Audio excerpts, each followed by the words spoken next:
What is emotional dysregulation?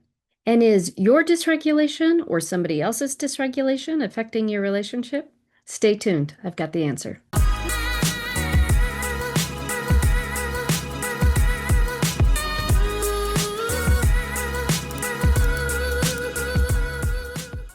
had a couple questions recently in some of the live trainings I've done about emotional dysregulation. What is it, and how do I develop better emotional regulation? So let's unpack that. Emotional dysregulation happens when it becomes difficult for a person or when they lack the skill in the first place to really regulate their emotions to keep them level. This happens in the body sometimes. People will lack an ability to regulate their temperature. So, newborns have difficulty regulating their temperature. A lot of times, elderly people lose some of that temperature regulation in their bodies. Some illnesses will cause it also. When that happens, when the body's set point is like right around, I think it's 98.6, and we're supposed to stay within a few degrees of that. And when we can't stay within a few degrees of that, what happens is our bodies become hypothermic. We have hypothermia, or we develop hyperthermia. And in either one of those cases, it can do a lot of damage to the body. It can damage organs, and sometimes it can even result in death. Now, that is temperature regulation. That same principle applies to emotional regulation. Like that, we should have a set point and be able to stay a little bit within either side of that. But sometimes, because of things in our childhood or in our development, because of trauma, even as an adult, because of stress or difficult adjustments or things that happen, we become emotionally dysregulated. Now, there are some skills to help us get re-regulated, and I'm going to unpack those for you today. But let me explain this. We want to be emotionally regulated. We want to be able to keep our limbic system quiet and be able to operate from our frontal cortex. We have to be able to think through stimuli to keep our emotions level. Now, that happens in a part of the brain called the anterior cingulate cortex. It basically connects that prefrontal cortex to that limbic system. And it's where we make decisions if we're going to go to that limbic system because we need to be in fight or flight, or whether we're going to stay in that prefrontal cortex where empathy and altruism are, but also where we can think through things before we make decisions and where we can process right and wrong and some really important higher order reasoning types of skills. So let me give you some steps to help you develop emotional regulation, or if you have it, to improve your emotional regulation. Step number one, when you are feeling something, the first thing you want to do is to identify what it is. I was in a meeting the other day and somebody made a comment about something I had written on a common research project that we're working on, and I felt myself become kind of defensive. Well, if you push that down, if you like, oh, I can't feel that way, and you push it back, it doesn't go away.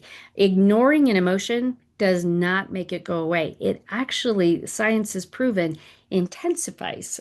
So, what you want to do is be able to label it. I'm feeling a little defensive here. I must be feeling a little threatened or insecure or judged. Whatever it is, you want to identify it. That's my example. Think through your example. But the first step is to identify what it is you're feeling and why you think you might be feeling that way. Give it a name, give it a form. We're not going to give it any power because it's just a feeling, and our feelings don't run us. We'll run our feelings rather than them running us. But we want to be able to give it some form so it doesn't grow in some dark place in our mind. The second thing you want to do is you want to practice what Dan Siegel calls mindsight. So, mindsight, you know what hindsight is, right? That's being able to look back and go, I wish I would have done that differently, or, oh, that seems to have turned out okay. I didn't know it would. Mindsight is being able to step out of a situation and go, huh, I wonder what's going on in my brain. And if you've listened to enough of my videos, you have started to learn some things about the brain and you have enough information to practice mindsight. It goes like this. I'm feeling a little defensive right now, and I don't actually feel like that was a very rational answer I gave my colleague. I must have moved from my prefrontal cortex. I must have started a journey back to my limbic system because I'm feeling a little threatened. And they know that that comes from a fight and flight response, right? So mindsight is being able to step out of the situation, ask yourself, what's going on in my brain? Am I responding from my frontal cortex with empathy and altruism and thinking before I act? Or am I giving more of an emotional response? Am I back here in my limbic system? So that's step two. You practice mindsight. Step three, you want to think through what it is you're feeling and then reframe it. So, in this example I'm giving you, I went, mindsight. I'm a little in my limbic system. I don't think I want to respond that way. I must have been feeling threatened, but I know this colleague is not judging me. That must be my own insecurity. Let me kind of step out of the moment and just say, this is an opportunity for me to practice emotional regulation, practice a little distress tolerance. That's another video. I'll link it below. And kind of think how I want to respond in a way that's thoughtful. I actually muted my camera and my microphone for a second so that I could take a deep breath and then come back and give a response that I felt like my colleague deserved, which wasn't me being defensive. Then the fourth thing that you can do is practice some ways to kind of calm and self-soothe yourself in that moment, ways that kind of bring down the emotional reactivity that your brain is having. So there are different ways you could do that.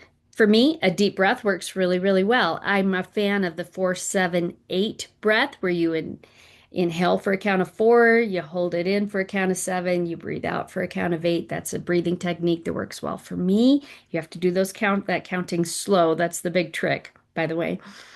And so you could take a deep breath. Cold water on your face works for some people. You can't do that in a meeting very well. I'll link a video as to why that works.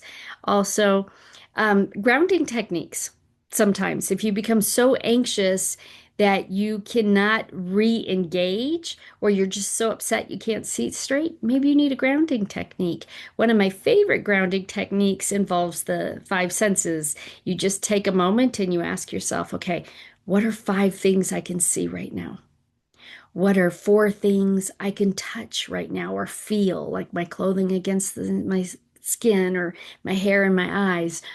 What are 5 things I can see? 4 things I can feel? What are 3 things I can hear?